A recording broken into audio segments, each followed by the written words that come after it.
Each year in early December, Catholics of Mexican descent gather to celebrate the miracles of Mexico's most beloved saint, the Virgin of Guadalupe.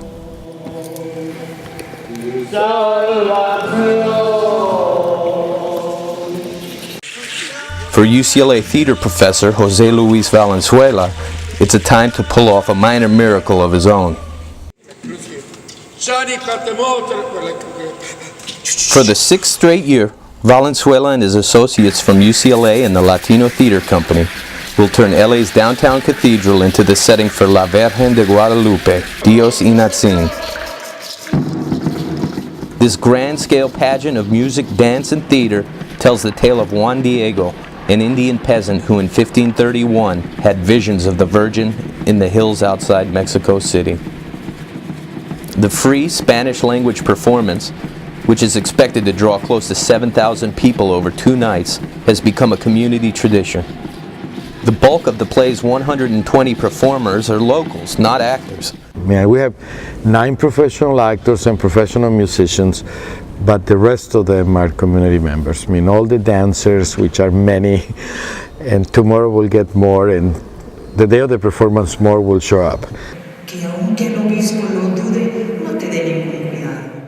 For these performers, most of whom are Latino, many whom are immigrants, the story of the Virgin and Juan Diego has particular significance, Valenzuela says.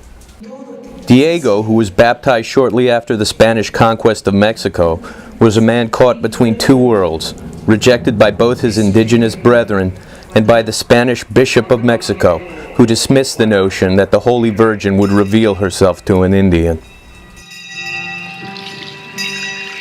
I think more than anything, the play, yes, it's about the apparition and it's about the miracle, but it's more about his own miracle, Juan Diego's own miracle, you know, that he has to persist, and there's so much doubt, and there's so much racism, and there's so much they don't want him because he's Indian, and they don't like him, you know, and his own people reject him because he becomes Christian, or you know, and the church doesn't like him because he's Indian. So I related a lot to people who are in this country who are immigrants, you know, or that sadly you find yourselves when your own people doesn't like you because you think you're moving to the United States, and the American people really don't like you because you're not part of them. So that's the way I relate to it in this case, and it's how I feel the community relates to it.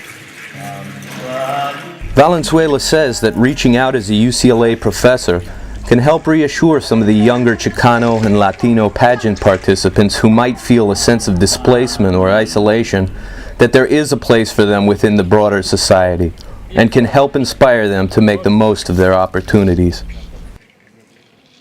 If I can make a little contribution in my relationship to my community from UCLA as part of it, that they know that, you know, that UCLA is interested in us. The UCLA wants to talk to us. The UCLA has programs, you know, with that in mind, with us in mind. If they know that I'm a professor at UCLA, and they know that some of the actors have gone to UCLA, they're gonna grow up wanting to go to UCLA. So, you know, you really influence that generation to do well if they wanna go to UCLA. So they'll become good students in high school, and you know, that's what's important.